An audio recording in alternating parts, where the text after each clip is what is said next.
Okay.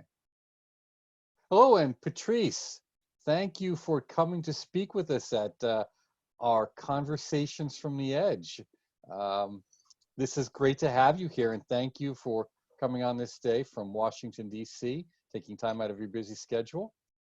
Thank you, Mark. I had a choice between that and going to the demonstrations. I think I'll stay here. Well, that's good. You'll get more done in the lab, really. More transformation. Absolutely. Now, you and I, we go back a while, sometimes Mhm. probably farther than we'd like to admit. But maybe So, I was going to say for our listeners, maybe you could just please feel free to introduce yourself and tell us a little bit about how you got into alchemy. okay. So I was born in France, and of course, in my 20s, alchemy was mainly done through Eugène Cancelier and Fulcanelli. So I read those books very early on. Maybe I was 19, 20, 21.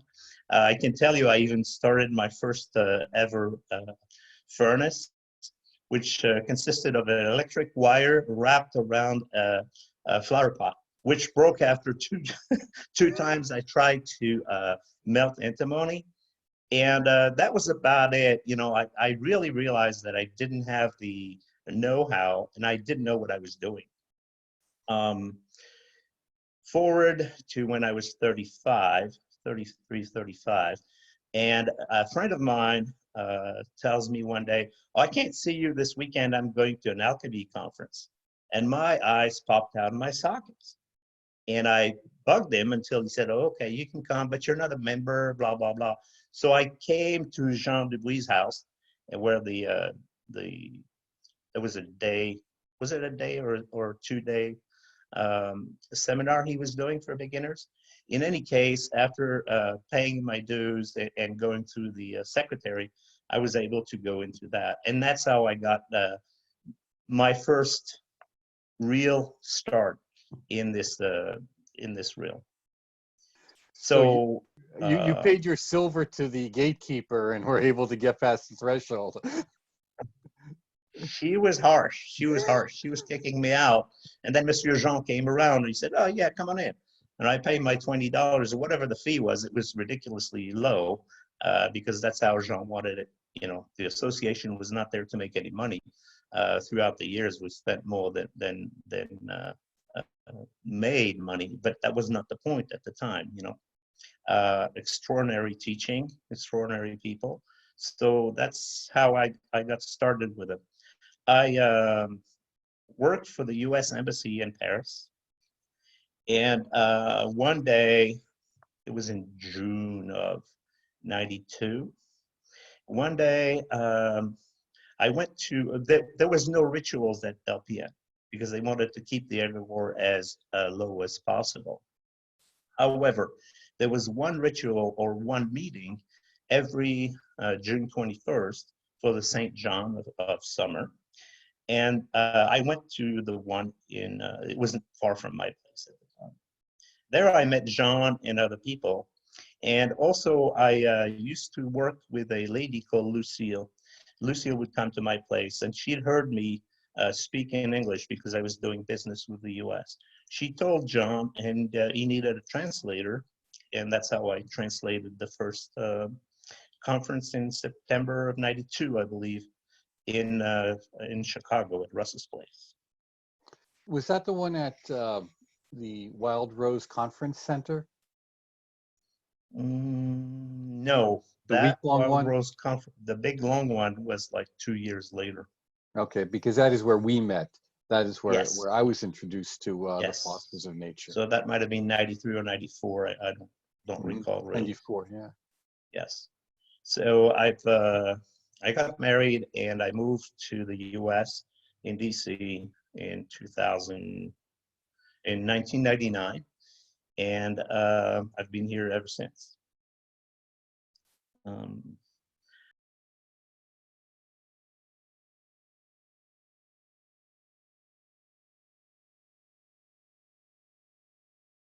In terms of the philosophers of nature, that organization truly was unique in that it really was the first organization, to my knowledge, to offer a really comprehensive course in alchemy.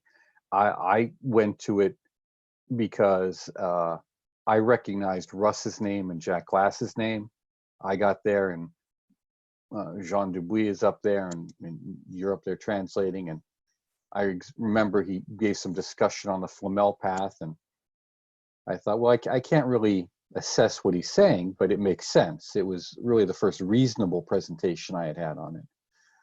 And then he began to speak on Kabbalah, and I remember particularly on the palaces, on the tree. And I thought, oh, this guy knows what he's talking about. And that this is not just theoretical, this is experiential. That's what struck me about it, is the clarity, not only of the teaching, but that it was truly experiential. So when we look back at the organization, just kind of from your experience moving through and meeting people, about how many folks were really grabbing onto this work and kind of doing anything with it to maybe the best of their capacity?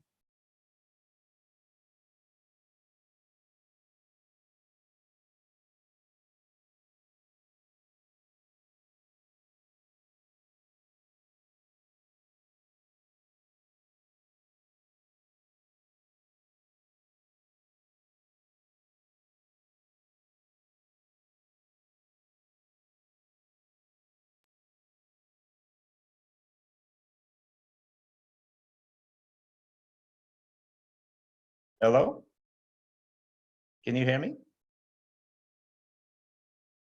I can hear you. Okay.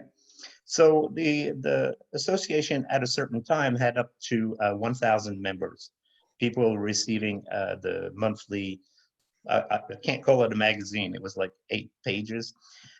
Some of them worked in Kabbalah, some of them worked in alchemy.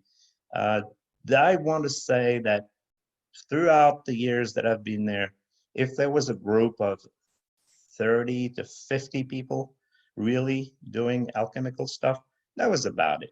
You know, I may be wrong, it might have been double that, but it never was 1,000 people. Even known, like I said, I had been to a first seminar where the next day I made my first alcohol, right? My first distillation. It was a lot. You had to buy the equipment, etc. Now there was that association offered equipment on the cheap, and a lot of it that you could buy, you know, there was 1 or 2 per year that you could go and buy. A lot of people live in France, live in apartments. It's difficult to work in an apartment. The first time I did a plant calcination, I did it on a balcony, and my clothes smelled like a gypsy for 6 months. Mind you, Jean did the same thing. He lived in an apartment at the time, and he did the same stupid thing. So, you know, it is what it is. Didn't you have wasn't there a famous story of you doing a garlic distillation of some kind? It just... Yes, I decided to make a Mars plant, and I didn't know what to use, so I did garlic distillation. That is also horrible, and you can't contain that thing. It was in 3 containers and it still smelled through the 3 glass containers, totally sealed. I'll never do that one again. But to go back to the persona of Jean, because that's important, I think that very early on, he had experiences like he was 7 or 8 or 12. I went with him once at that place in Mont Saint-Michel, and he showed me the place where he had that experience, which was a well, a wishing well, that it's now a wishing well. And he said, see, that's where I really had my experience. So that experience brought him back a certain amount of knowledge when he was very young. Told me it took him six months after that to get back to normal. So it must have been tremendous. And I can tell you that the integrity of this man and also his powers are totally true. There is no ifs or buts. So I think he had gotten the order from whom we don't know to make sure that he would start a school. At the time in France, there was nothing. There was the teachings, I've been told, the courses of Kabbalah looked very similar to what the Golden Dawn had done, things like that. And alchemy he had started with Frater Albertus and other people. Yes, but he gave it a unique perspective. The even though he was a great teacher, I would joke and say, yes, master. And that was the kind of things that he would not like at all. Because the idea was, we give you tools, we give you Kabbalah, we give you alchemy for your own path. But that is the essence of what he was doing, is giving people a notion that would allow you to do your own experience and get certainty. So for instance, without doing alchemy, without doing Kabbalah, that first lesson that he did, which was, it didn't come at first, but in the early 80s, he realized that people had no inkling of what esotericism is, if you like, and he created that lesson. And I started with that lesson, and oh my God, you know, when I really did the mirror exercise and got me where I was, who I was before, or the person who was before, and others, that gives you a certainty that will never be removed from you. And that's the kind of teachings that he was bringing all the time. And just for clarification for the listeners, that's the Fundamentals of Esotericism course, and that is available at the Portaluchis website for free. You can download it. And, you can. I think that Russ House also made some connections with other people. They're all copied left and right on the internet, so you can have them for free. And we have it. We send it out to folks who ask for it because it is freely available. Totally. The idea, Jean, before he passed, created a association, Portaluchis, so that which only aim of this association is to give teachings freely. Okay? And with anybody can grab those. The only caveat is don't make money with it. That's all there is to it. But these are done. These are given freely, absolutely. You mentioned. Now, go ahead. No, sorry.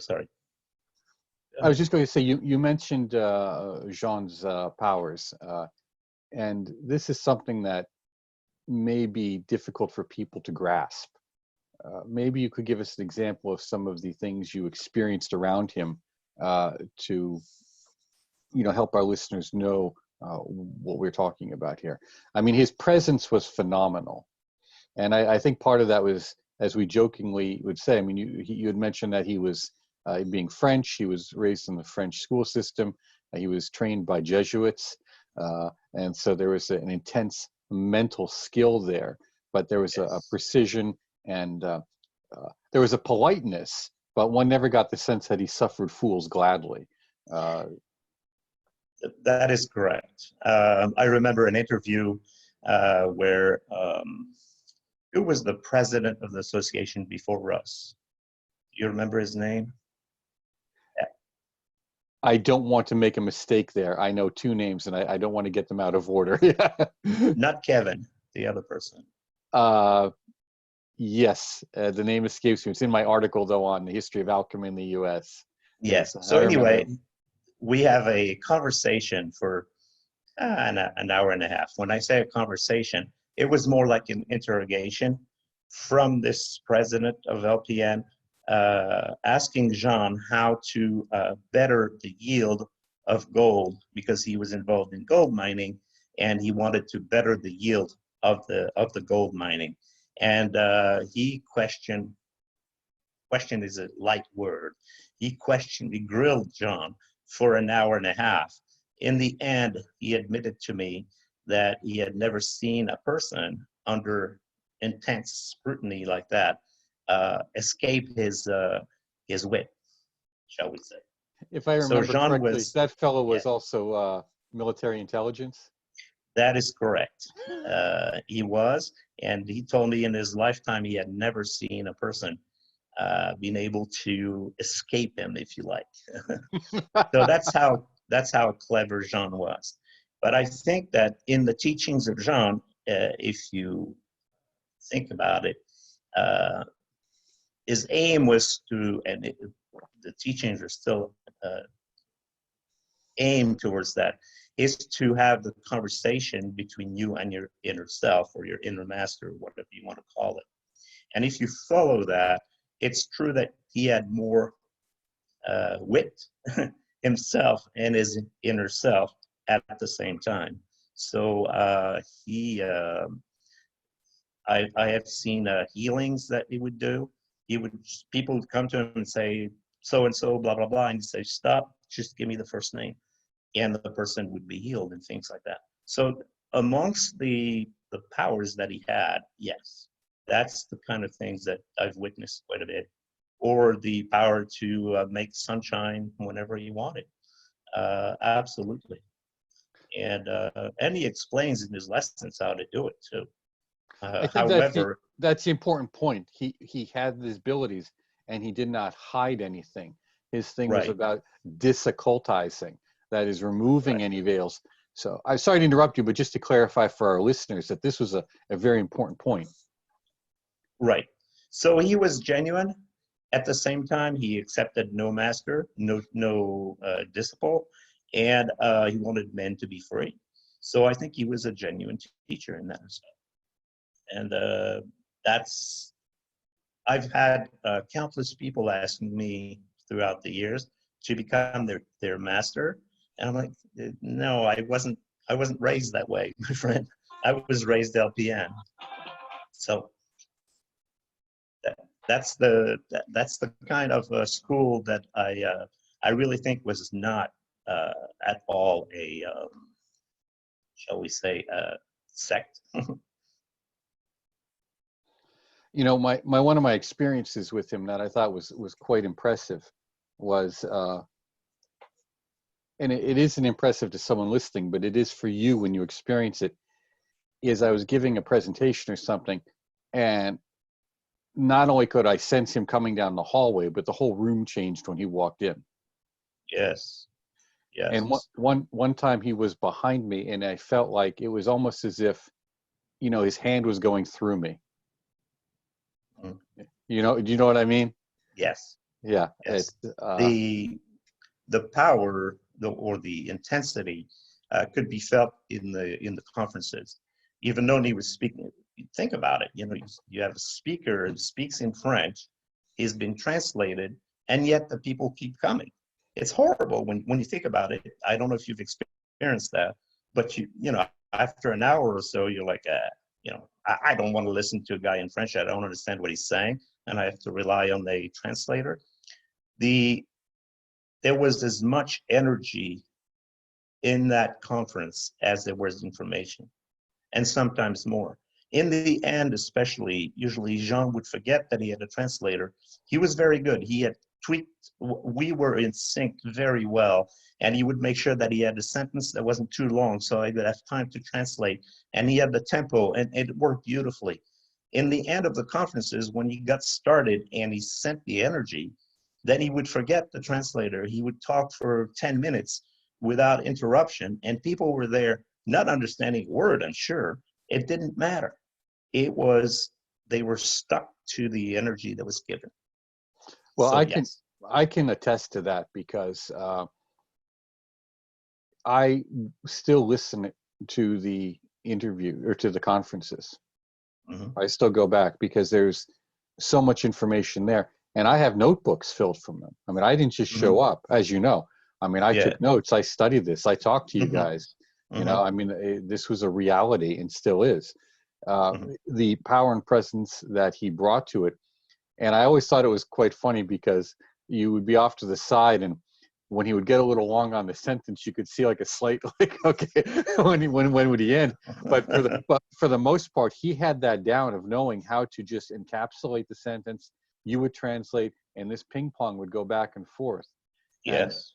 the notion of how he would present was unlike most presenters I've seen in any language. Yes. Yes. I remember a conference we did in San Jose at the AMORC Lodge, 10 hours straight. Yes. Really? I came out of that, and after the 10 hours, well, and lunch break, but It was 10 hours. Right. After the 10 hours, people were rushing to ask private questions. So we went back to the hotel, and the buddies who were there with us said, "Hey, we're going to go out tonight." And I said, "Yes, please." And I lay on the bed, and I woke up the next day after 10 hours straight of sleep. I was so exhausted. They had put my feet on the chair, so I was lying flat.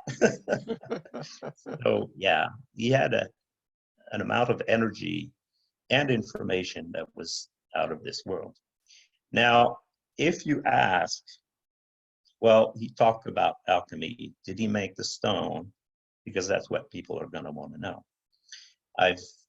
There was one witness to a thing that he did he lived close to a place called Fontainebleau, which is in the burbs of Paris, about 50 miles south. And he went with a friend there, and he had a piece of lead. He made some invocation, and the lead was turned in gold. And I saw the lead because he had separated in two, gave a part to the witness who was there. So did he need to actually make the stone? I don't think he needed that. But he needed to put people on the path. And that was his teachings, was we're going to do some things that bring you information as well as energy, and you will see how to progress in the path.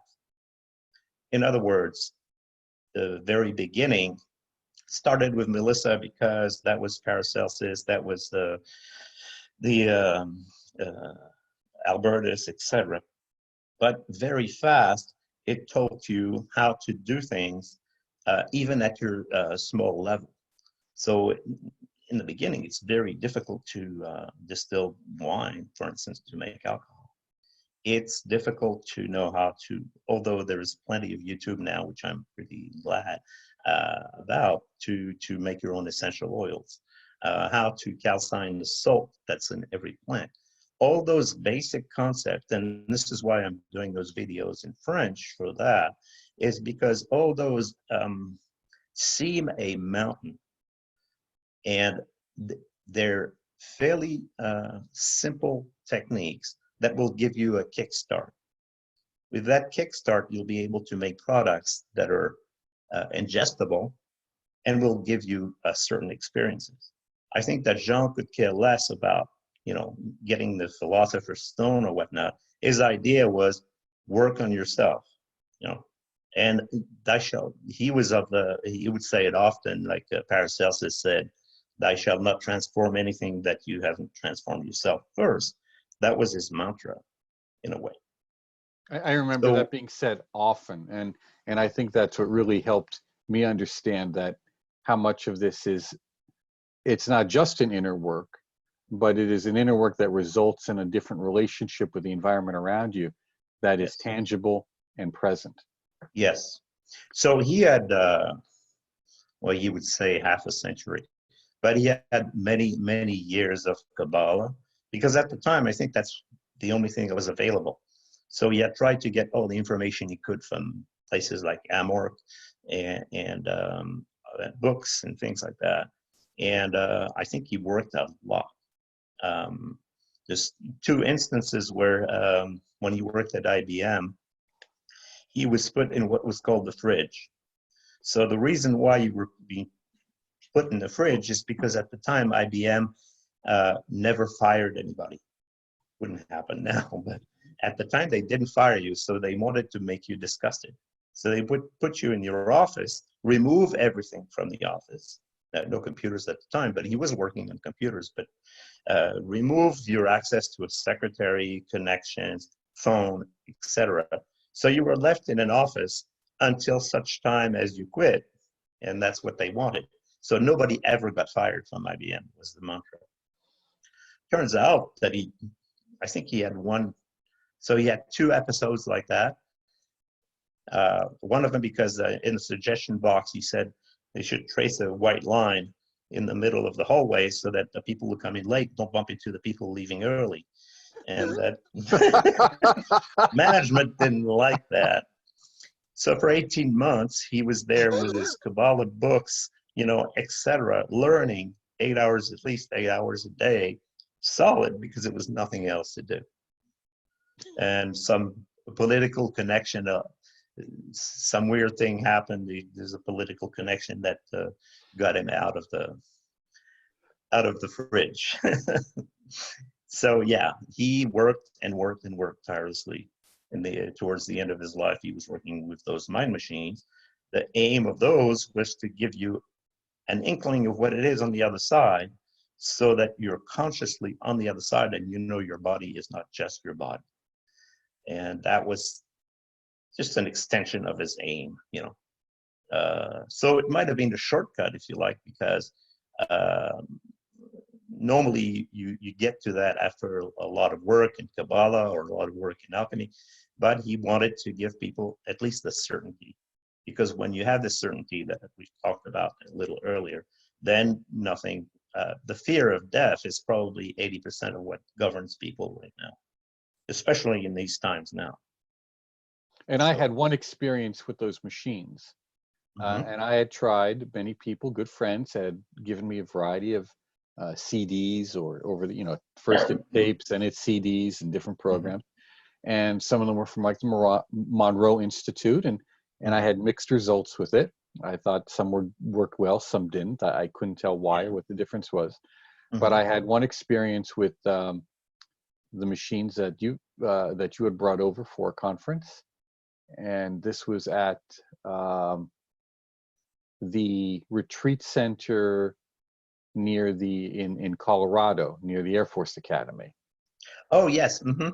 And I went on that, and all I can remember is I mentioned the experience to you, what I saw, what I experienced. But what stuck with me is the clarity of mind that was maybe for several days at least. Yeah. Just everything was very clear. And I thought, wow, and people have asked me about that many times, about these machines, where they are. So maybe you could just answer that question. Where are they? So he had given some to friends. Some are still in those friends' possessions. Those machines were worked on divisions of clocks. In other words, you could consider one of the chips that's in the machine as the clock, and that was its only function. There was no, because people told him, well, why don't you make it as a software? And he didn't want to, because he wanted the precision of electronics, whereas a computer clock to him had some derivative to it, and it wouldn't be very precise. So that's why he made those machines. And also they had plenty of different functions, different signals. You could have square signal, a sine one, et cetera, et cetera. So that's the reason for him doing those machines. Plus, he was very versed in electronics, I think better than software development. So that's why he did those. He had several ideas that I have not seen him reproduced. Of course, you can find on the market, you can find goggles, earring, but he had this idea that with some electrical and magnetic, because it was finally you have 4 senses, if you like, or the 4 elements, electrical, magnetic, visual, and auditive. And the magnet, he had the idea to put it on the angular gyrus that is located somewhere on the left-hand side of your cranium towards the back, and that gave incredible results. So we started slowly, and I heard of machines that have gone to, shall we say, French. They went to French hospitals, army hospitals, where the people who were running those experiments would bring people out of coma in 30, 40 minutes. So, you know, the results were there. I haven't seen anybody reproduce those. I do not have the technology to do that myself. So that's where it is now.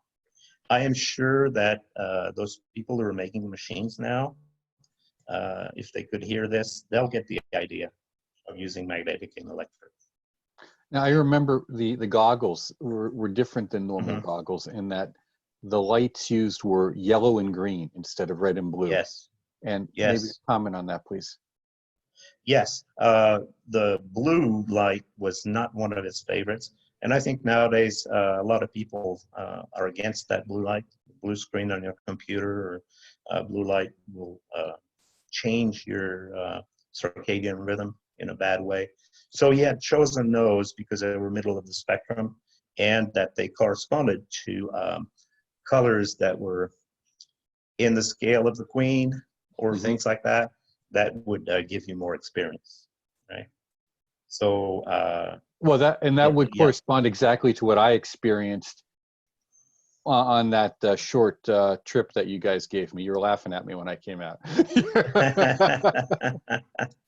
Yes, I've had other people. When I lived in France, I had people come to my place once a week, and just to go on machines for like half an hour, and they would have incredible results. So yeah. Jean had some deep experiences in Kabbalah, and his approach to the methods, which are primarily Golden Dawn, were not a simple rehash. They were the basic methods, ritual work, but the insight and application he gave was extremely precise in that it was meant to have an experience in which you were able to bring something back, to bring information back. It's not just a trip, it's not just to feel good, it's a definite expansion of consciousness. And I believe it was said, you know, he was quite well respected within French esoteric circles, particularly because of his time with the Rosicrucian Order AMORC and the traditional Martinist Order. Maybe you could tell some of the lessons he passed on from his experiences with group activity like that to you. I mean, we know he was against egregores and all of that, but there must have been something positive that he got out of it, because he was in it for a while. Yes, and we had a little bit of an argument once, and he said, well, yes, I stayed for 30 years in AMORC, and that was preschool. And I looked at him, I said, 30 years of preschool? So he didn't like that necessarily very much. But he, as much as he was joking about that, I think that AMORC probably like Freemasonry had accumulated a ton of material, that, you know, manuscript from the 1700s, 1800s. I don't think he wasn't too versed in English. He could read it, but it was painful for him. But I think those French organizations had plenty of material that he tried, both when he was with the Martinist Order or the Martinist Order. The difference between Martinez, Pasquale, and not Jack Martin. What was his name? Louis Claude de Saint-Martin. Yeah. So when he ran those places, he was not kidding around. He did have people would come just for the sake of having the experience, absolutely, and yet to be trained, because otherwise you were running into serious problems if you were not trained. There was energy, from what I understand, there was energy like that was amazing when he was doing those rituals. Speaking of which, one day in the chapter of AMORC in Chicago, I was not a member, so we were allowed to be on somewhere above. There was like a terrace or something, I remember, or a kitchen, and me and a few friends had to stay there whilst they were doing the ritual. And I got a boatload of information that was amazing, just by standing there next to the ritual place. So yeah, he had, although he didn't remember the ritual per se, he told me, the people were floored when you, just in that Chicago place.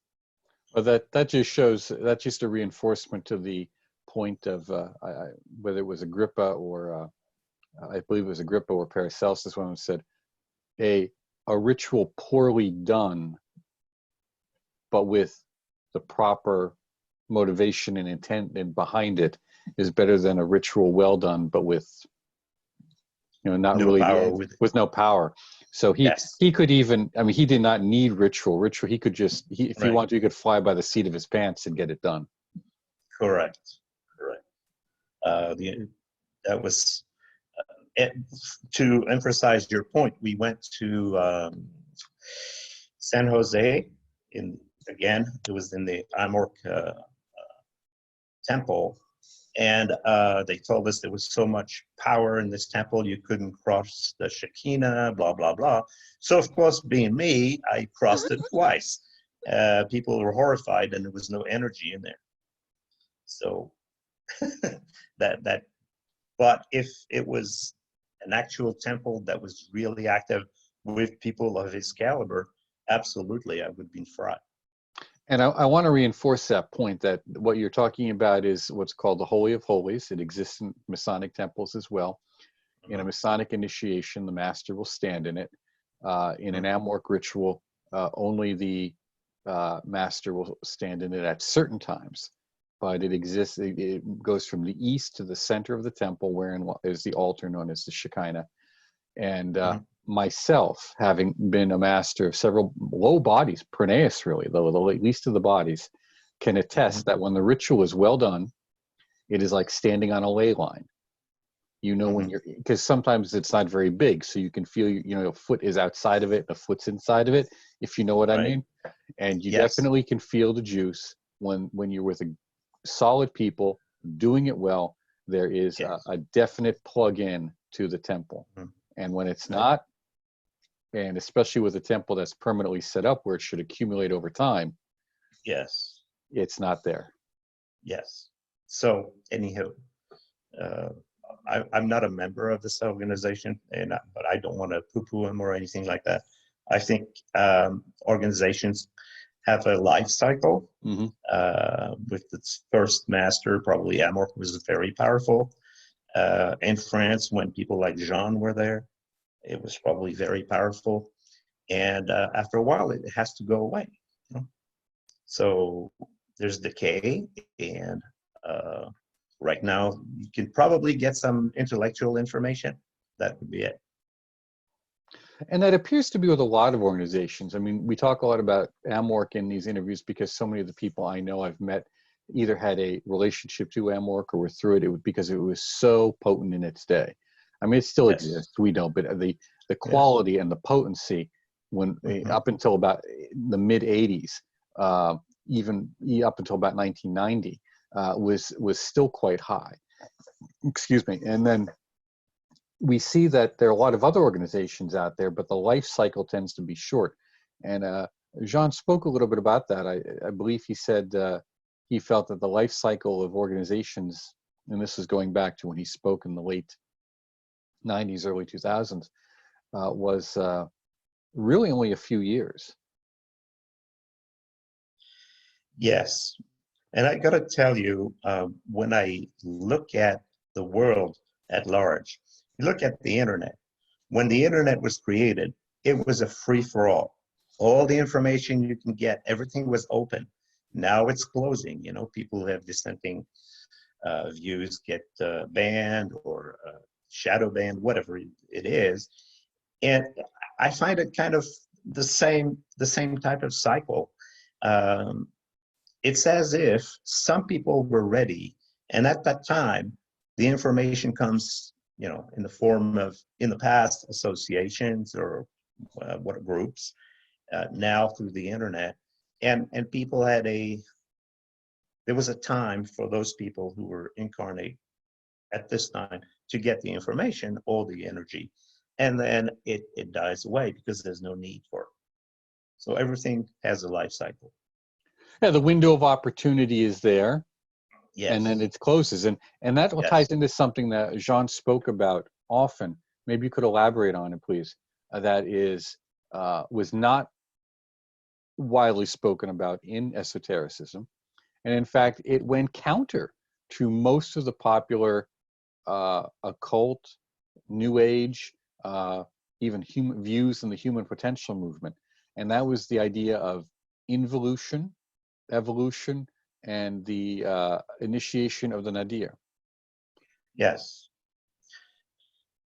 In Jean would have that that drawing in every single conference he had, which was like a big egg, which we call the cosmic egg. And he would explain that people would involve, if that's the term, and then evolve. The reason being is that you had to be self-creating. Therefore, you had to separate yourself from the absolute or power of love, if you like. And multiple incarnations would bring you down to what was called the nadir, or the bottom of the bottom. And then you would have several incarnations going back to the absolute. The humanity, as a rule, wasn't that trained. So there's some masters, if you want to call them that way, or illuminated people that are in the locomotive. And there's a lot of people that are in the last wagon.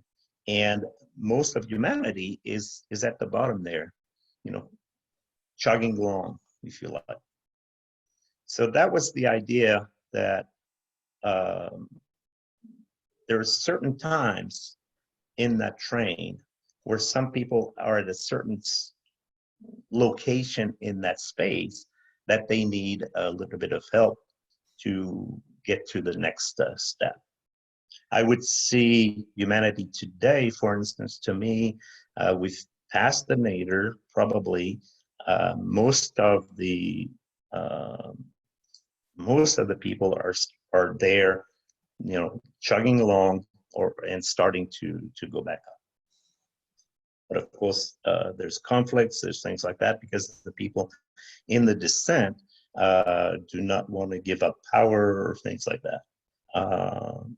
Structures of the descent are fairly fixed. If you look at the tree of Kabbalah, that tree is the tree of the descent. It's fixed, but it's also the tree of the ascent.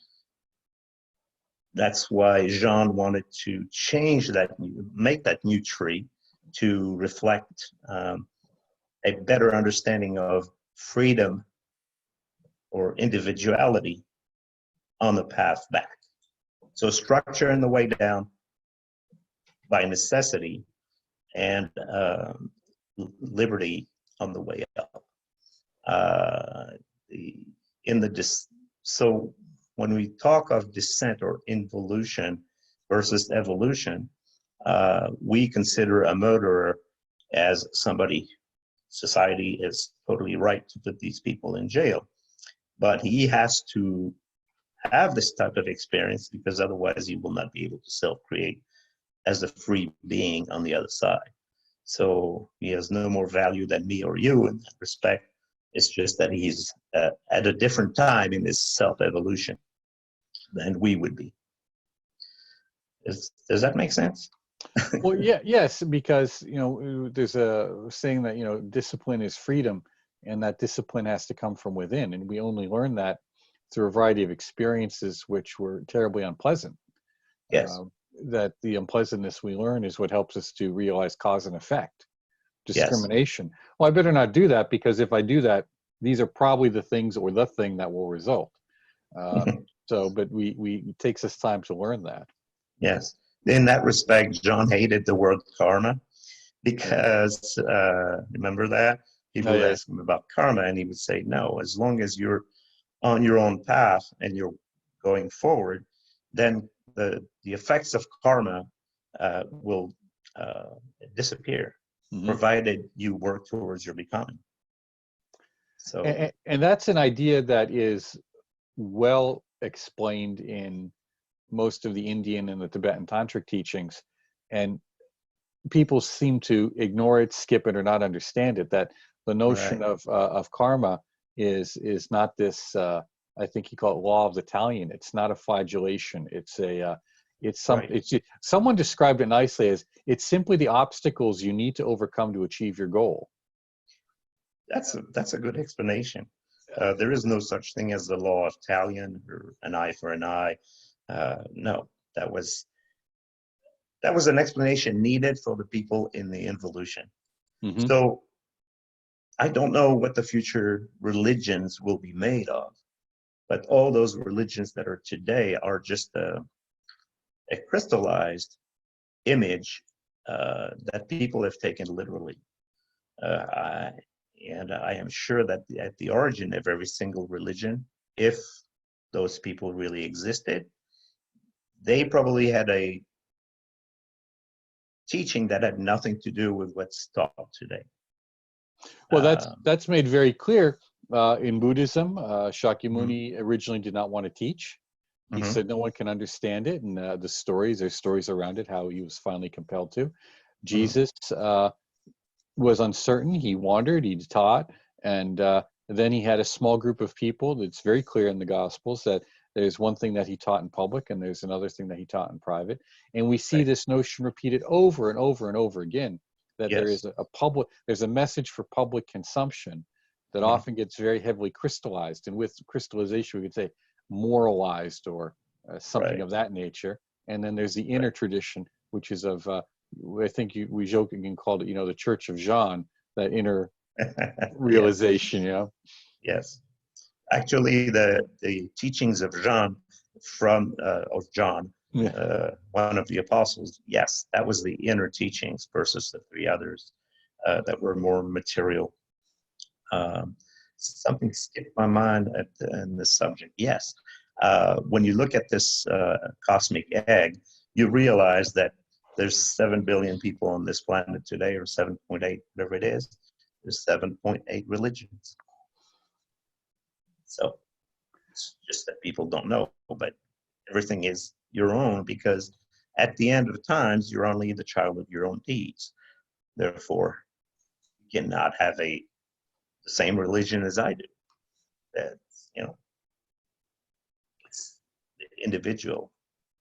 Because we each will have, even if our path is similar, how the pieces come together to form the experiences will be different for each and every one of us. Totally. And I've worked a lot in what's called human types, or apostles, or 12. And absolutely, even known if you take a person that we would call a Pisces in the human types, not in the day they were born, they will have had similar experiences to the other people that we could identify as being Pisces in human type, and so on for the 12 types. However, we all go through that. So you're Cancer this time, and you'll be probably Leo next time, etc. Although it can take several lifetimes to move from one to the other. The information that you get is because of what I could call a ray of information. So imagine 12 rays of information, a little bit like Blavatsky was saying, rays of information. And that's why you will have similar experiences to other people or the same human type. But all in all, everybody is unique. Absolutely. Yes. Now, with regards to that, the involution, the evolution, and the types, Jean made a series of predictions over time. Maybe you could discuss those a little bit. Oh, I have one here about the prediction he made. Some friend of mine gave me a paper. Somebody had transcribed the conference in 2004, and I do not recall being at that conference. I lived in the US at the time. And Jean in there says, well, I think I see 1 billion people leaving the planet soon. And people, pressed him. Well, what do you mean soon? Well, it could be 2020. Well, how's it going to happen? Well, it could be a biological thing. And he makes that prediction in 2004. So he passed away in 2010, right? So it's very funny that we have this virus now And yeah, kind of predicted something similar for this particular year, 2020. Remember, we were before 2012. So he goes, yeah, it could be 2012, but I don't believe in that. I think it's 2020. To me, 2020 is probably the beginning of the Aquarius age now, that we're living now. So all the old structures have to somehow die. It's going to take, what, 72 years, something like that? 6 times 12 to actually be in the real Aquarian age. But yeah, now he had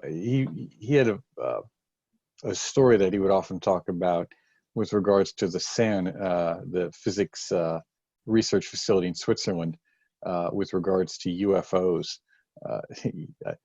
He often quoted, or seemed to appear to quote, Vallee's notion, Jacques Vallee's notion of UFOs being some kind of energetic experience rather than a physical one, and that a lot of the folks involved in that research weren't exactly our friends. I don't recall specifically where it skips my mind at the present. However, something that he would say is, well, let's say that the Earth is a school. And, you know, once in a while the teacher is there, but once in a while you have inspectors inspecting the school to see how it's going. And maybe those crafts, if they exist, are exactly that. People coming to see where the state of evolution is on the planet. It's not uncommon that people say that where nuclear sites exist, there was a lot of UFOs and things like that. Personally, I'm not into that subject really, so I cannot comment more than that. I think what struck me is he mentioned, and this is what kind of directed some of my attention to the notion of, again, connected to egregores, that he felt or stated that there was a concerted effort to get people focusing on the notion of extraterrestrial contact in order to create enough psychic energy to create the materialization, if you will, of some kind of craft or vision. And that yes. That was also part of the teachings at AMORC. They believe that they created a cathedral in the astral, and that eventually, you know, it would come down as a material realization. So the take is that everybody is a magician. People don't know it, but everything you think doesn't disappear. I think Gurdjieff used to say that your thoughts go to the moon, and people didn't understand that. It's because your thoughts are the material of the level, at least of the moon. Therefore, there's a lot of garbage, you know, on that level, by definition of people thinking things, all the things they're thinking. So if enough people, and that's the idea behind the people who do healing, you know, doing at a certain time now through the internet, at the same time, doing the same thing, it works. It works, absolutely. It used to be that television, for instance, would bring the same feeling to the same people at the same time when there was only one channel or two channels, right? It's not true anymore. But it would probably, it would carve a, or build a model in the astral, in the lunar astral at that particular time, because everybody has access to that level. So, and when his notions were that instead of building someone else's cathedral, we should build our own, and that became the basis of much of his teachings in that the Experience of Eternity treatise. Yes, the idea of building somebody else's cathedral. Remember, the head of the egregore, or the head of the group that constructs anything in the astral, is the one that's going to benefit. And if their aims are not that pure, they'll use the energy to make money, for power, sex, you name it. So that was one of the big reasons why there was no egregore at LPN, and Jean was kind of against it. Jean, I remember a period in the early or mid 90s, there was in the United States, we called it the Satanic Panic, but that rolled over into the 90s into Europe as an anti-cult movement, primarily starting in France and Germany against Scientology. A lot of organizations became caught up in that dragnet. I remember some things occurring at that time. How did that affect LPN, particularly in France, or Jean? That in 1997, I think, when the association split at a certain time, some people wanted to make money out of that association. Realized that we used to pay in francs the equivalent of $20 to receive all those lessons for a year, and another 25 to be a member, or vice versa. I don't remember exactly. The amount of information and the quality of that information was, to some people, worth way more, and they could have easily charged $1,000 instead of 20. And amongst these people was his son. Unfortunately, his son wanted to make money. He was riddled with debt, and he thought that the association should be, rich. So there was a rift between the father and the son was working for something in France called the Renseignements Généraux, the equivalent of the FBI, not exactly. And he managed to put the association on the Sect list so that his father would have no more power, if you like. And that's how it became known that I've seen the list published in French where LPN was a part of what they call the Sect. Absolutely. Which was never a sect, but, well, structurally, it was yes. Structurally, it was the farthest thing from one. Yes, and but that allowed for that to disappear. Only the teaching remains today, and that's all that's needed. Yes, it's difficult to start in alchemy. It's probably less difficult to start in Kabbalah. This is why I do those little videos for beginners in alchemy. They're in French right now, but it's just to help beginners to get beyond the hurdles of starting. It's amazing the the amount of information and know-how that you need just to get started. Maybe you could recommend, because folks just don't seem to have a history into just what a volume of material is now available compared to just 20 years ago. And we say just, but even 10 years ago, 20 years ago. I mean, I remember getting the Philosophers of Nature lessons. They were not bound. It was a stack of papers. Some of them were put in 3-ring binders that were just grabbed off the shelf. They weren't even organizational binders. Yes. And I read this stuff and I thought, wow, this is fantastic. I mean, I was glad to get anything I could. Later on, they became bound 2 different ways, cloth bound and spiral bound. But the fact is, we just got raw material, and we were thankful for it. Now you go on YouTube and there's hundreds of videos, and other than Steve Kalick, who has some just spectacular information on spagyrics, are there any sources on YouTube or online, particularly in English or French, that you could recommend to people? Well, in French, on Pote Lucis, I'm going to toot my own horn, but I'm doing them as I can. Just again, to give the basics of information. And in the spirit of Jean, you can give everything as long as you don't divulge what your personal behind the veil is, right? So anything that you can bring the people to practice, oh, absolutely give it. Yes, Steve Kalick is a very good example of somebody who's done a lot of work. In English, that's about the only one I know who puts it out there. Sometimes he even doesn't give all, the ingredients, but I'm sure he would give it if you contacted him privately or something like Secrecy was a necessity in the old days, and it's not anymore. So remember, when you received the lessons of LPN, they were like you got 2 of those little monographs per month, depending on what you took, right? So you had time to actually do the lesson, and when you did that portion, all of a sudden you got the 2 others, and etc. Time was slower then. It's not nowadays. That's the only thing I can say. So yes, people can get the whole block of information, read it, and then go on to something else. You know, binge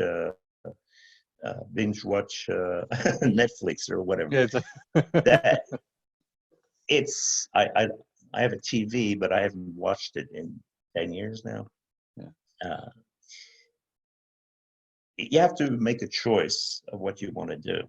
So yes, I can be distracted by my cell phone. Yes, some kids do, and we complain about that, but some won't. Some will invent something new. Some will find their own path. Good enough for me. You know what I mean? I So do. I am not going to say, well, the youth of now, probably when I was young, the older farts were saying, oh, look at those young idiots. No, it's a different time. And when you look at, for instance, when they text now, they invent new memes and new symbols, right? Mm-hmm. Looks to me like it's going to become a hieroglyphic writing in the future. That will be equivalent to the hieroglyphic writing of the Egyptians, but with a different twist to it. So, you know, it's different. I'm not saying it's better or worse. It's different to me. Now, you did a lot of work on the Flamel path. I remember, what was it, 2000, was it 7 or 5? When was it? We were down in DC. Oh no, we were here. So I right bought there, this yeah, house in 08. Oh wait, it was 08. Yes, I remember that. That was we were down there, and it was quite a nice reunion of sorts. Yes, yes. I did. So I pursued on my own because, of course, I was here and there wasn't too many people. So in the little videos that I show how to make a furnace for yourself and things like that, because, you know, slowly I'm going to show those paths. But I realized that working on antimony is kind of difficult. So I've spent the last few years deciphering the book Hermes Unveiled by Ciliani, which is, in my opinion, if you have the right conditions, it's going to be much easier than working with antimony. It doesn't require high temperatures, and it can be done. You know, if you have a little bit of a yard, you can probably do it. It took me a long time. It's a little booklet. It's like 50 pages, of which maybe 20 are useful. And yet, so remember, at the time, alchemists would have to hide everything for fear of being caught by the king and forced to make gold, or by the church, who was against it because it would remove their power, etc. So even up to the 19th century, that's Ciliani, he's so 1832. He writes that in 1831, 32. And until 1915, the book is totally disappears completely. And I think because of World War I, all of a sudden the grip that the either Masons or Rosicrucians had on the information got released, and that's how it got republished, etc. That book is, so he says in there, I'm not going to tell you any of the ingredients, and I'm not going to tell you the quantities. And if you look enough, you will find the ingredients and you find the quantities. The man, so to find the quantities, you have to do some math because, and the nymph in there says, I know that you've been a good mathematician, you know, riddle this. In there, he explains to you, it's a cubic equation. So he had enough mathematics to the cubic equation to tell you how much volume in a sphere is needed. Once you know the volume and you know the ingredients, it's kind of easy. So yeah, I've concentrated on this because the ingredients are easily findable. And in the little videos that I did in French, I even explained how to start with one of the ingredients. And if you look here, you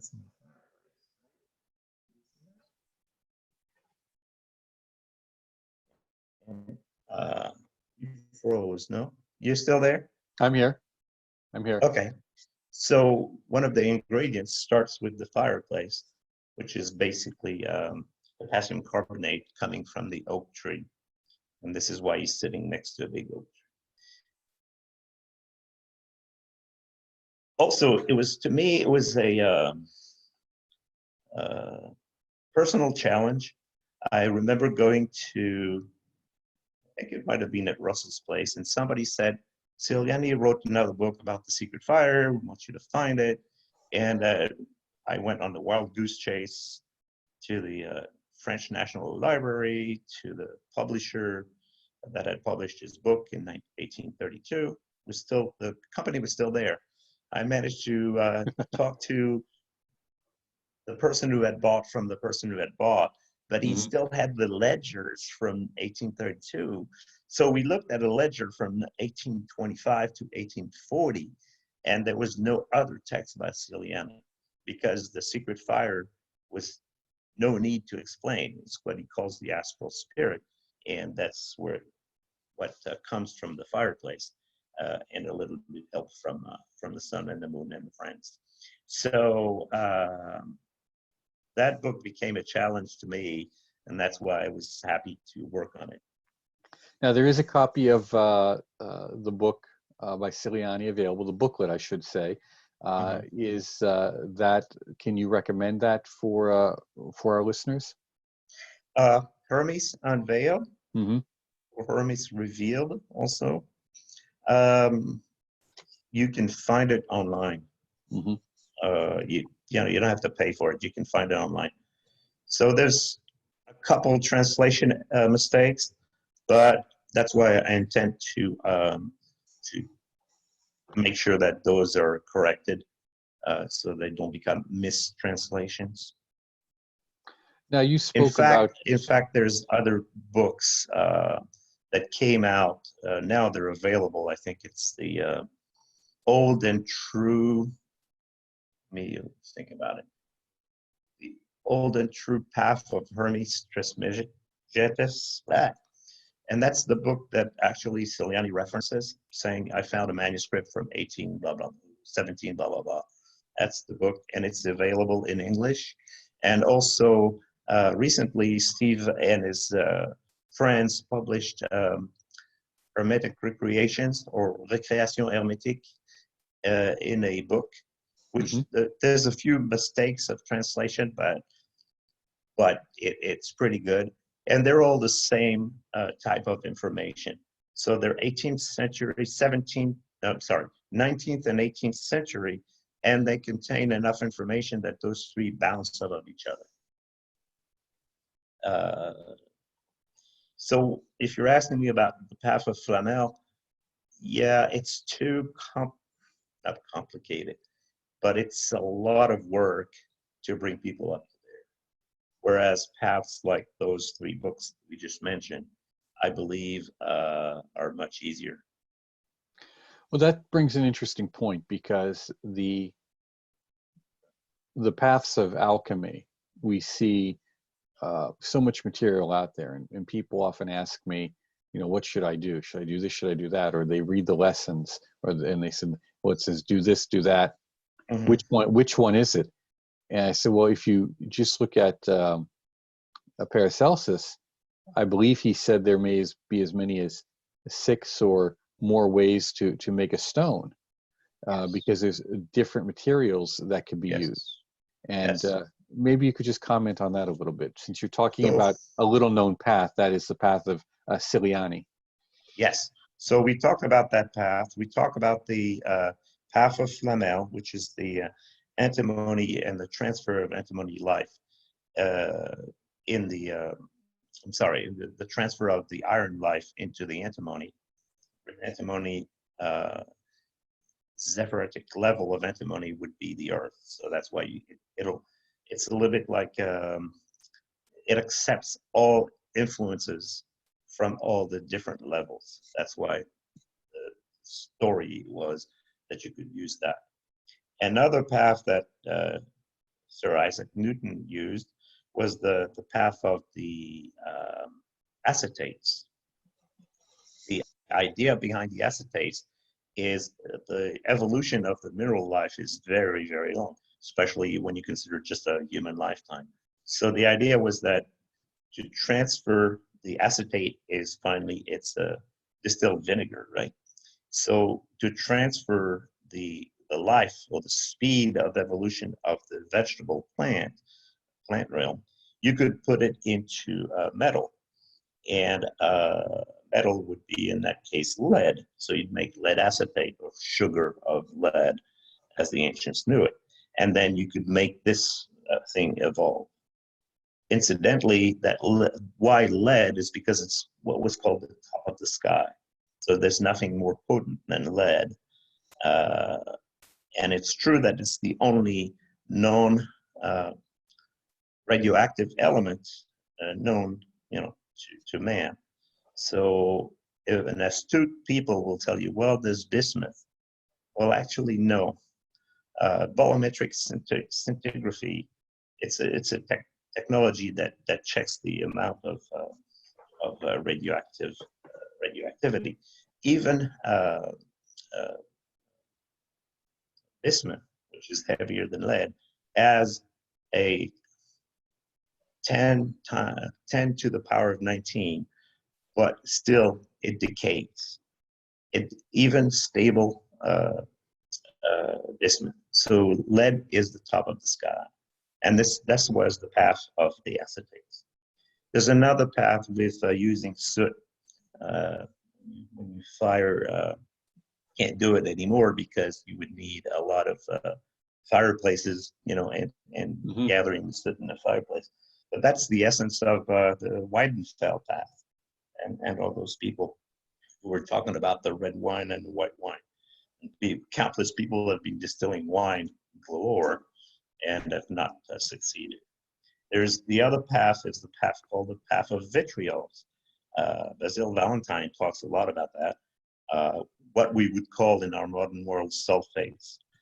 Problem with that is that if you distill iron sulfate or copper sulfate, you're getting sulfuric acid. So there's a trick there, and nobody wants to say what it is. I'll give you a hint. Ciliani says, I was flying above the ocean and I saw little bumps. So you can transform the vitriol into something else through the little bumps that Ciliani found in his dream state. So there are different paths. I think I want to say that some are adapted to you more than others. Always remembering, I shall not transform anything that I have not transformed yourself first.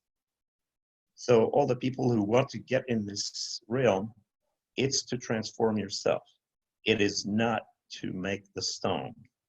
If it happens, it happens, but that means you'll have transformed yourself before. Well, you said, something very important, that Ciliani's dream, and I've mentioned that if you look at the Chemical Wedding of Christian Rosenkreuz, it starts out with an angel coming to him in a dream. If you look at the many of the visions, whether it's the Revelations, it's an angel coming in a dream, and or in sleep, as often in sleep. And this inner revelation aspect, this part of an inner teaching revealing key elements, seems to run throughout all of the literature, but primarily the alchemical literature, that people are given not all the pieces, just enough of them to get started. And then they have to, it's not even intellectually figure it out. That's not possible. There has to be an inner revelation to make the next step.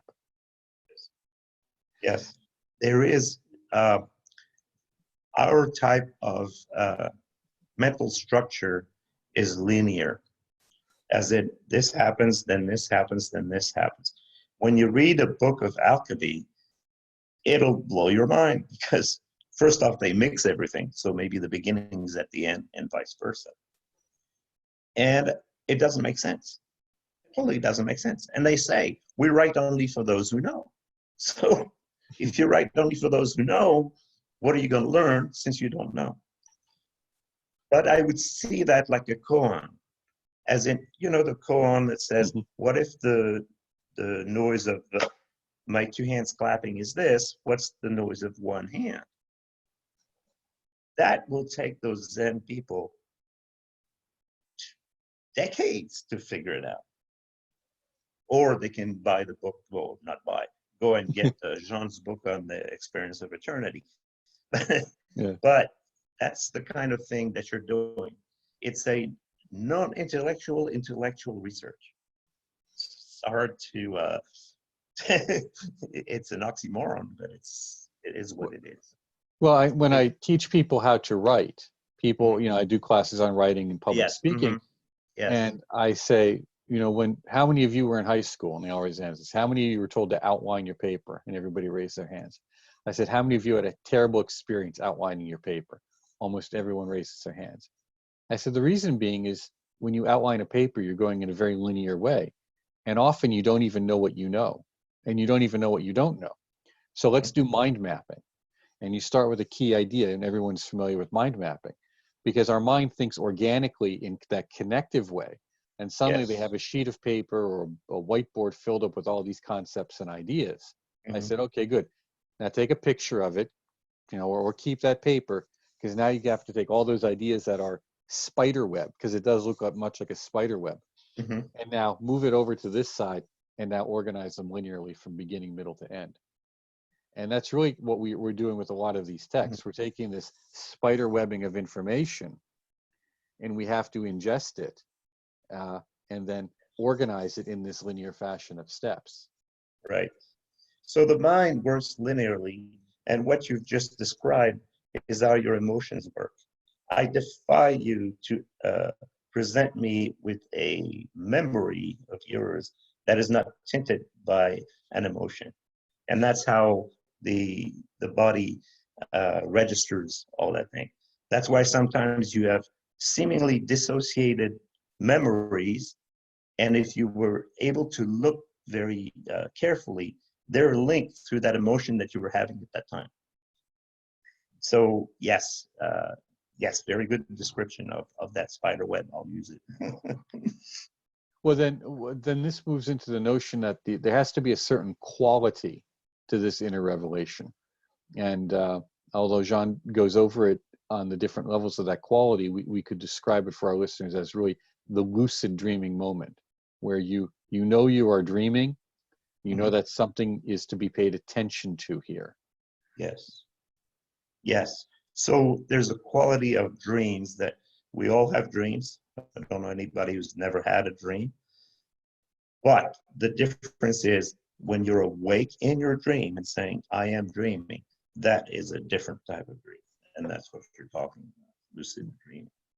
In that case, this is where he was trying to get people to go to, because that lucid dreaming doesn't happen willy-nilly in your brain. Or if it does, it happens in a different level than ours, or should I say different levels, which brings us back to the tree of life and where you were going with that. So in those dreams, you will have symbols that will later on allow you to bring it back and say, oh, I was on this planet, or I was on this separatic level. I'm making an assumption that everybody knows that a planet's associated with separatic level. And that was the whole purpose, was to get familiar enough with those worlds that you have mastery over them and that you're initiated on that level. So in a way, there is no such thing as illumination, as people call it, as much as initiation on one level. Maybe you could define for our listeners what is meant by initiation. So let's say you wanted tomorrow to be beautiful here, and you go and do a ritual, lo and behold, tomorrow is beautiful. Or you're able to pierce through a cloud, and you say, oh, I can do that, therefore I'm on the solar level, or something like that. Well, the next time you do it, because you want to redo your roof and not use protection, it's going to rain like hell. So you don't master that level, right? Only when you master the level, and you master it only by obeying nature's laws, can you pretend to be initiated on that level. Does that make sense? So it's we all get beginner's luck, but then we have to kind of go on from there. I went to a casino the other day with my wife, and I don't gamble, but she loves to do blackjack. So I'm just going around. I put a $20 in a machine. I got $500. We went back last year, and I'm like, oh, I'm gonna play again, and I lost, maybe $50 because I tried again. So beginner's luck exists. Yes, absolutely. Well, whenever that happens to me at the casino, I immediately take my winnings and cash out. That's what people should do. Yes. But anyway, yes, absolutely. There is such a thing as beginner's luck, because nature wants to show you that if you do something, you get it back. In other words, and that's why we're talking about only one religion per person, because your path, when you make a path like that, other people behind, it's like I would say something in a stream or an airplane, behind there's turbulence, but there's not as much harshness or difficulty to be the first one in going through that path. But if you do your own path and it's hard and you fail, but you do it again and again and again, that nature will reward you, or the universe, or whatever you want to put on it. And that's really with everything. Jean spoke about, and this is what really impressed me too, is this notion that the rules of the invisible world will give us an insight into the rules of the invisible, and the rules of the invisible affect the visible. That as above, so below. That there's a connectivity here, a continuity rather than connectivity, that we cannot ignore. So by studying nature, we get insight into what is happening on the more subtle realms, and that can help us. This notion of effort, that the effort that we put into doing anything, accomplishing any skill, any realization, any craft or ability, is the same energies that we would put into, or could potentially put into, these more interior or esoteric practices or revelations. That there was no value judgment. It was just a matter of realization. If you put effort into it, regardless of what it is, you get rewarded. Mm-hmm. The reason being is that earlier on we talked about the way your spider web, okay, which is emotion, and the brain, which is linear. And the brain is fairly content to be linear and doing nothing. Well, the brain is on the level of the moon. The emotions and the intent is on the level of the sun. So if you have enough of that intent constantly, then you bring yourself slowly to that level of the sun, which, if we agree with Kabbalah, that level has more energy than the level underneath Venus, the level underneath Mercury, and lastly, the level just above our moon. Then we do understand that if you have the energy from above, then it flows down and gives you more inner possibilities. That's a great phrase, inner possibilities, because we often think of the tree in its classical sense, because of the way it is structured, is like a series of steps. And while we like steps, the reality is on my staircase, all the steps are the same. Otherwise, you trip, you fall, or what have you. But in the inner realm, the steps actually become broader, if you will. they open us up to a great, it's more of like a funnel. As we go Yes. up the funnel, more potentiality and possibilities become there for us to take advantage of or not. There's no force. There's no obligation on our inner journey except to adhere to those understanding of natural laws. Maybe you could talk a little bit about that in terms of that obligation. Jean, of course, would talk about inner masters. He would talk about, to some degree, make references to the unknown superiors. What is this? Maybe give us a glimpse of the hierarchical structure that exists, because we have many views of it and they're often conflicting. What were some of his ideas of what's happening as we're going through these ranks, if you will? So remember the image that we gave of the cosmic egg. The idea is that every being on Earth, or that are those that are not there or died, etc., every being goes through that path of involution coming back. The idea would be that everybody could reach at least the Christic level, Tiferet, the sun, and from there on, if you look at the tree of Kabbalah, connected to all the other levels that are on that tree. We said earlier that some people have the permanent contact with that or master that level. So once they master that level, they can contact Jupiter, they can contact Chokmah, eventually Kether. But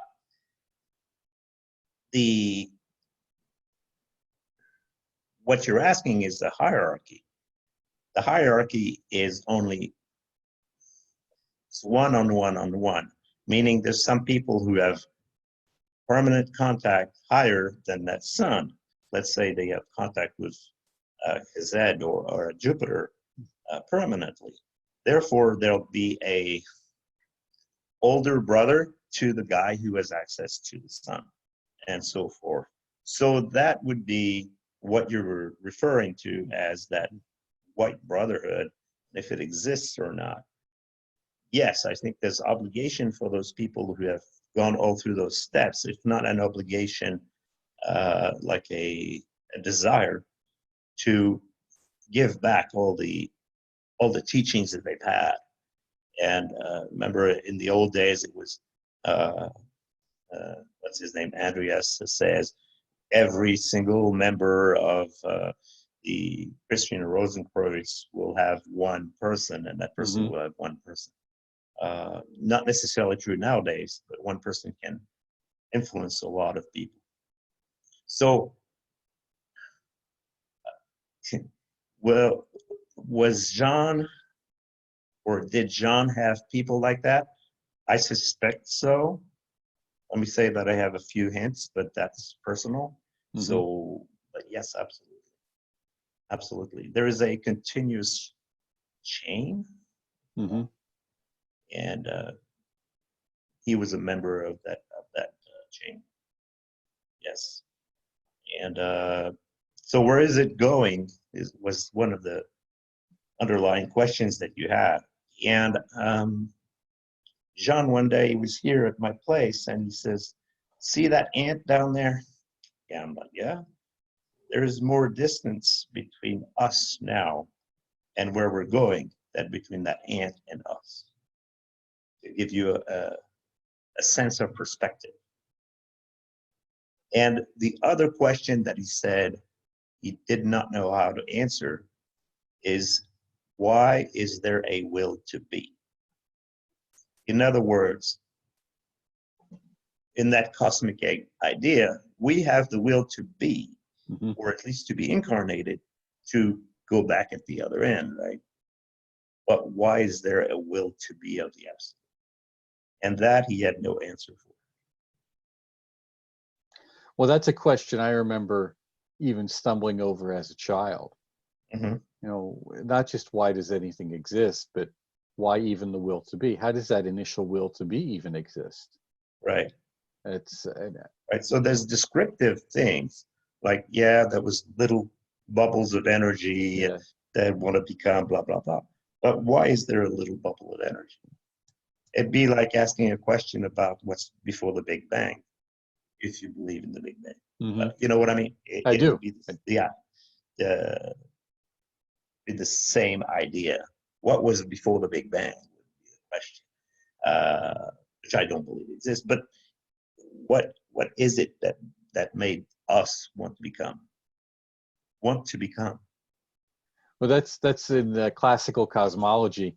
It says the first element is air, and well, actually, there is space. The first element is akasha, or space, or spirit, and then the spirit is still. There's nothing, and then the air moves upon it. Well, why? Why is there any ripple at all? What causes that initial ripple? Because after that, it's a free for all. Exactly. Exactly. So, you know, that was the, in essence, the only thing that the limitations of Jean on that plane. Well, maybe it's reassuring to know that he had some. I don't know. I think he did tell me that he had a glimpse. That story about the ant is because, you know, I was pushing all the time, saying, "Well, how do you know this person had an initiation of the nadir? What's beyond, etc." Yeah. So he was trying to give me a glimpse of what he had seen, and he told me he had gotten a glimpse of what was the next step. You know? So I don't. Maybe somebody's in charge of the solar systems. I'm sure somebody's in charge of the planet. Somebody might be in charge of the galaxy, etc., etc. But these are speculations on my part. I've been fortunate enough to know now, not too many. This is not, you know, but a few people who have told me nearly identical stories, and none of them knew each other. They were unaware of the other stories, and they knew someone like Jean. What they all shared something interestingly in common. They were technologically astute. They were very smart, technologically astute. They did not suffer fools gladly. They may or may not be polite. Sometimes they were quite rude with people who would waste their time. I remember you telling me that Jean could tell someone to go to hell, and he did in such a way that they would thank him for the journey. Yes. Well, that's a French thing. and I have tried to work on that myself, because I've tried to inculcate myself with that quality. What they also told me about these people who they knew was that they would make occasional references to their bosses. And it wasn't in some way where they were trying to impress you. It was just kind of an off-the-cuff remark that fit the situation. And it was the idea that if you could get a sense of them, of the vastness of them, that it was, again, the closest you could say is the difference between us and them, or us, and you say, well, you're talking about yourself, or you're talking about the rest of humanity. It's hard to say at that point. And is like that ant and you and I, that scope, and that they spoke of them as very real beings, not as abstractions, but as very real. And I believe, did not Jean once make a mention something about meeting someone on the German border, an alchemist, who revealed himself to him, and he mentioned it like that? Yes.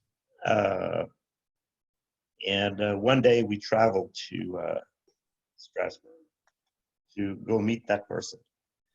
And he was not available. He had just passed away at the age of 95 or something like that.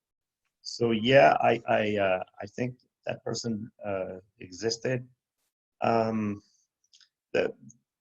logic of why I believe that's true, what you're saying, is because when I mentioned what had happened in Chicago when I got a bunch of information, and the little group that was with me fit exactly that tree of life, i.e. Jean was Jupiter, another guy called Mark was Mars, and a guy called Eve was the sun. And I don't have time to go into the details. I was a translator, so I was Mercury. You know? But if you accept that, the next question pops, well, who's on Saturn? Right? And it was that guy. And I've had a glimpse of some, at a meeting, there might have been a non-person or non-physically present person that was there that I saw, but it's just it's my belief and my experience at this time. I am more, if we admit that there's a chain, then there was that missing link on the Saturn, and that I believe there was a link there. It's interesting that you bring that up because 3 years ago, I believe it was, I did a small conference, and I was quite surprised at how small the attendance was. And everyone there had tremendous problems traveling. And in fact, it would not be an exaggeration to say that I came fairly close to having a serious accident, if not killed, going to pick one of the folks up at the airport. Mm-hmm. And I said, okay, that at the end of Saturday, when we were closing down, there are several people. I said, now we'll just do a very small ritual here to give you an example of what we talked about so that you can go do it yourselves. And I looked at each person and I put them in a position that would correspond to the energies that you just talked about. And what we did not have present, of course, was someone for Saturn. Mm-hmm. And I said, now they mentioned it, well, Saturn will be the invisible element because it's the keeper of everything anyhow. It's the gatekeeper of everything. It's always present whether you like it or not, so we don't have to worry about that. Yes. But it was quite fascinating to deal with that and the after effects. Many people found that tremendously wonderful things happened for them afterwards. Some had tremendous, I don't want to say psychological blowouts, but pretty close. Mm-hmm. So that's Saturnian force when it comes present can be, it clears the field, if you will. And I often say that the current environment that we're in with COVID and everything is we've been mugged by Saturn. Those Saturnian forces have come in and just, it's cleaning the field. Yes.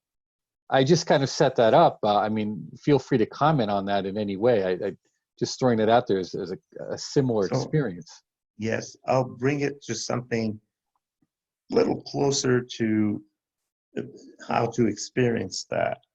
Is that, remember we said that Saturn is the top of the sky, mm-hmm. and lead in alchemy is that. There is another lead in alchemy, which is antimony, which is on a level 10, or the 3D level we live on. Every time you work on antimony on the furnace, there is a presence, always. You're under surveillance, you could say it that way. And that's because what you're saying is, yes, whether it's a group that's working intimately or somebody who's working on a path, as simple as melting antimony, there is surveillance. With the intent, of course. If you're a metal caster and you just do it for a business. And to just go with that, the symbol that Jean suggested being used in Porte Lucis for Saturn for that contact was the iron triangle. Yes. Yes. Yes. Speaking of which, we're closing to what's today? Today's the early June, right? Mm-hmm. And on the 21st, the energies of the invisible sun of Saturn, or Saturn itself, are always more present. Actually, it's not quite the 21st, it's early July, probably when the USA was created, July 2nd. And 4th of July. The 2nd, because it took 2 days to send the forces. Anyway. 2 days, okay. So well, someone said recent history says it might have been signed on the 3rd anyhow. So. I would say the 2nd because you need 2 days of horse riding. But anyway. I'll go with you. Okay, go with me here. The 2nd of July is when the energies are the highest. So that Saturday or that night of Friday to Saturday, and that Saturday would be what you would consider the real Good Friday, the real Saturday, where the experience of that experience of eternity is more prone to happen. So yeah. And if someone does not have time to prepare for that based upon the instructions, even if they were to go online right after hearing this and download the book, what could they do if they don't have access to the materials there? What could they do to prepare themselves for that experience? Is it kind of maybe a quick and dirty way? Yes, there might be a way to bring the energy towards you. In other words, I think that that experience abounds, where you take the energy and you bring it, you visualize a sphere or whatnot, and the energy coming through you through the head, and then distributing to your body, and then going back to the earth, etc. And I believe that would emphasize your relationship to that other dimensions, because I'm not crazy, but I'm doing an exercise that does not have physical reality in per se. However, it works. You'll find those exercises in the general esotericism class, and there's a couple others. I think that one is called the Lance of Fire. Don't quote me on that, but yes, there's 2 or 3 that will give you enough energy to maybe be able to sustain the phenomenal experience that happens. Those lessons are in the Kabbalah course, as well as they are from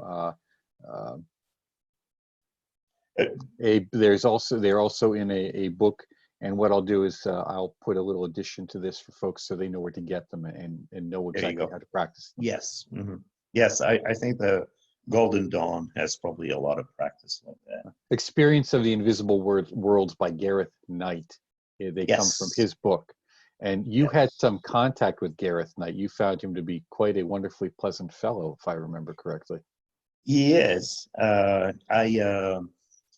I wanted to let him know that we had published a few things in English, and he was very pleasant. I think he's, 89 now, if he's still alive. And that was 2 years ago. And he said he had very fond memories of Jean and going to France one day. And yeah, he's kind of, he's up there. Yeah. I like it. He's a good guy. I've never met him personally. I exchanged emails with him. I was really surprised. He's one of those folks who, even from afar, you get a good feeling that, okay, there's good people in this. Yes. My wife calls him Barefoot.